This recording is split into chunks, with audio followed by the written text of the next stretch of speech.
आप सभी को जय श्री श्याम।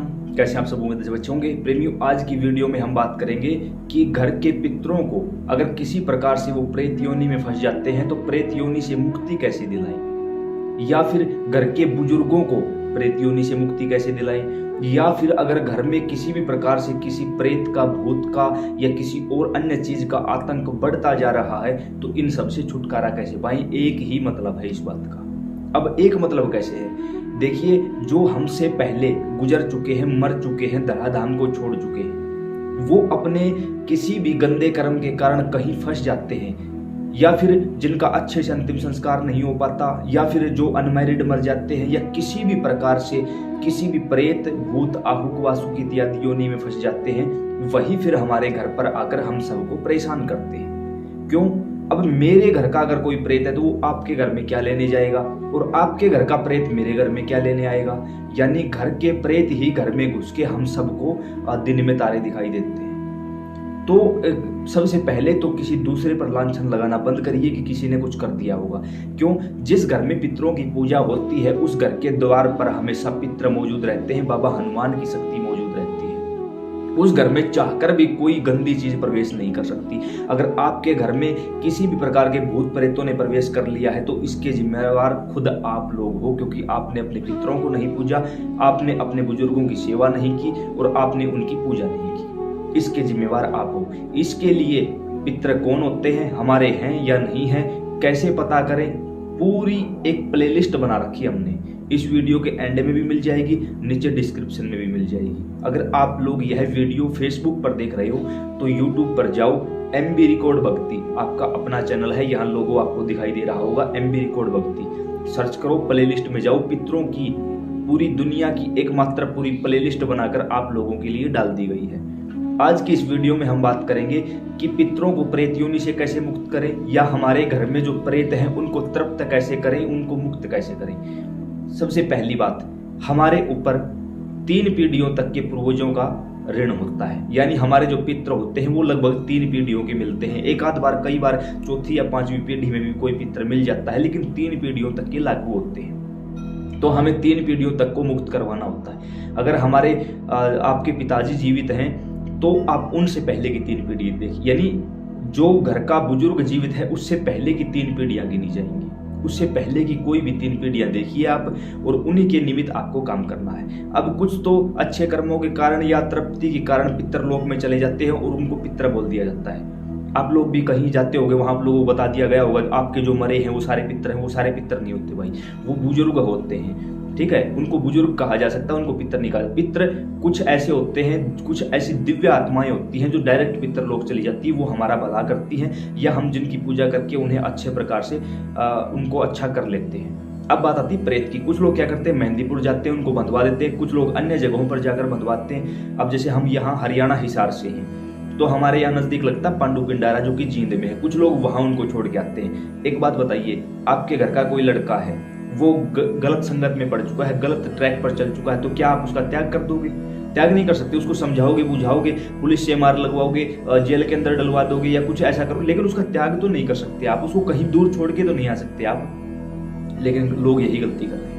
किसी ना किसी माध्यम से, किसी भक्त तांत्रिक ओझा के माध्यम से अपने पितरों को मेहंदीपुर बंधवा दिया, कहीं और बंधवा दिया, और फिर बाद में हजारों प्रकार की मुसीबतें उनके घर पर आन पड़ती हैं। वही हाल इस समय हो सकता है आपका भी होगा। जब पितर नाराज होते हैं तो वो सब कुछ खत्म कर देते हैं, तहस नहस कर देते हैं, कुछ भी नहीं बचता घर में। हजारों कमाने वाले हैं लेकिन खर्चा उनसे ज्यादा है। आपका पैसा कमाया हुआ कहाँ जाएगा? हॉस्पिटल में जाएगा, वकीलों के पास, पुलिस थानों में जाएगा, और कहीं नहीं जाएगा। आपका कोई भी काम नहीं बनेगा, किसी भी प्रकार से घर में किसी भी चीज की बरकत नहीं होगी। ये सब कुछ पितर दोष के कारण होता है। फिर जब हमारे घर पर पितरों का पहरा नहीं होता तो प्रेत, जो हमारे ही घर के प्रेत योनि में फंसे हैं, वो हमारे घर के ऊपर कब्जा कर लेते हैं। फिर वो अन्य प्रेतों को बुलाते हैं कि आ जाओ, अब यहाँ इनकी फिल्म बनाते हैं। क्यों बुलाते हैं? 2 भाई हैं, दोनों की आपस में लड़ाई हुई तो एक भाई किसी पड़ोसी को या अपने किसी क्लोज फ्रेंड को बुलाएगा और बोलेगा चल मेरे भाई को पीटते हैं। यानी भाई तो सगे हैं लेकिन फिर भी वो किसी बाहरी शक्ति की मदद से अपने ही भाई को पीट देता है। सेम वही थ्योरी यहाँ अप्लाई होती है। जब घर का ही कोई प्रेत जो अतृप्त है, जो आपसे खुश नहीं है, वो किसी बाहर के प्रेत को बुलाकर आपके घर में ले आएगा और फिर दोनों प्रेत मिलकर उस कमजोर पितर को प्रताड़ित करेंगे और आपके घर पर राज करेंगे। जब कहीं भी आप किसी के पास पुच्छा वगैरह दिखाने के लिए जाओगे, पुच्छा वाला देखते ही बोल देगा आपके घर में तो पितृदोष है। क्यों? क्योंकि उन प्रेतों ने उस पितर को आगे खड़ा कर दिया। अब आप कहाँ जा रहे हो, घर में क्या करते हो, क्या सोचते हो, ये सारी बातें उन चीजों को पता होती है। कहीं भी किसी के पास जाओगे वो पितृदोष बताएगा, लेकिन वास्तव में क्या है? प्रेत दोष। जब कभी हमने कहीं दिखाया तो उसने पितर को आगे कर दिया। आपने पितृदोष के उपाय के लिए बहुत सारे उपाय भी कर लिए, अमावस्या भी निकाल दी, सब कुछ कर लिया, लेकिन फिर भी शांति नहीं हुई। क्यों? क्योंकि वास्तव में आपके घर में पितृदोष नहीं था, आपके घर में तो प्रेत दोष था। अब उस प्रेत दोष को कैसे दूर करना है, यह काम जो मैं बताने जा रहा हूं, यह खासकर सबसे ज्यादा सिद्ध होगा केवल पितृपक्ष में। अन्यथा आप अलग भी कर सकते हो, कभी भी कर सकते हो, किसी भी समय कर सकते हो। और खासकर वो दिन चूज करिए जब लास्ट दिन अमावस्या हो। आपको क्या करना होगा? खासकर यह चीज पितृपक्ष में ज्यादा काम करेगी और जल्दी असर करेगी। यह काम केवल घर के पुरुष करेंगे और यह काम केवल दोपहर को 2 बजे से 4 बजे के बीच में होगा। क्या करना होगा? सबसे पहले आप अपने घर में किसी भी एक अच्छे स्थान पर, जो लगे कि यहाँ ये ठीक स्थान है, उस स्थान की अच्छे से साफ सफाई करके वहां एक आसन लगाइए। किसके लिए? देवता के लिए। उस जगह पर आप ईंटें बिछा दीजिए, उसके ऊपर सफेद कपड़ा बिछा दीजिए। उसके ऊपर या तो आप विष्णु भगवान की प्रतिमा लगाइए या पूरा राम दरबार लगाइए, जिसमें भगवान श्री राम, श्री लक्ष्मण और श्री जानकी जी आपको आशीर्वाद मुद्रा में दिखाई देंगे और बाबा हनुमान उनके श्री चरणों में बैठे दिखाई देंगे। पूरा राम दरबार लगाना है, यानी उनकी फोटो लगानी है। फोटो लगाने के बाद आपको दिया जलाना है, एक दिया, मिट्टी का दिया, ठीक है। अब उसके बाद आपको एक लोटा जल लेना है, उसके अंदर 11 चावल के दाने डाल लेने हैं, 11 चावल के दाने। अब आप धूप लगा सकते हो तो धूप भी लगा लीजिए। 21 रुपए आपको निकालकर वहां रख देने हैं और फिर संकल्प लेना है उसी स्थान पर बैठकर कि मेरा नाम ये है, मेरे पिता का नाम ये है और मेरा गोत्र ये है, मैं इस जगह का स्थायी निवासी हूं।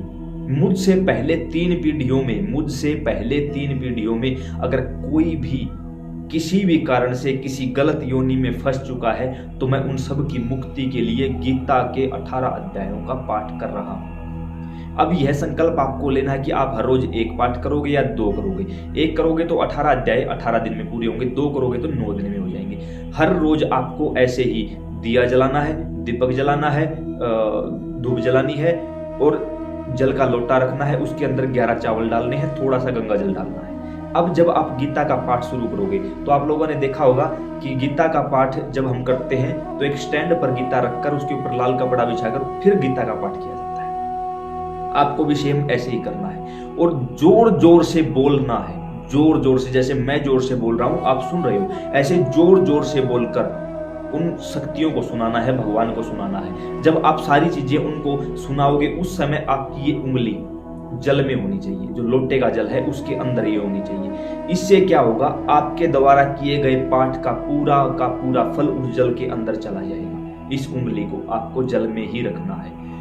आप 1 पाठ करते हो, हर रोज आप 2 पाठ करते हो, वो आपके ऊपर डिपेंड है। मान के चलो आप 2 पाठ करते हो तो 9 दिन में आपका काम पूरा हुआ। अब कोशिश करिए, अगर पितृपक्ष चल रहा है तो दी बेस्ट है, इससे अच्छा तो कुछ हो ही नहीं सकता। अब मान लेते हैं कि पितृपक्ष नहीं चल रहा और 2 पाठ का आपने नियम लिया है तो 9वें दिन अमावस्या होनी चाहिए, 9वें दिन अमावस्या पढ़नी चाहिए। फिर आपको आपने पाठ कर लिया, कंप्लीट कर लिया, आधे घंटे में कंप्लीट कर लिया।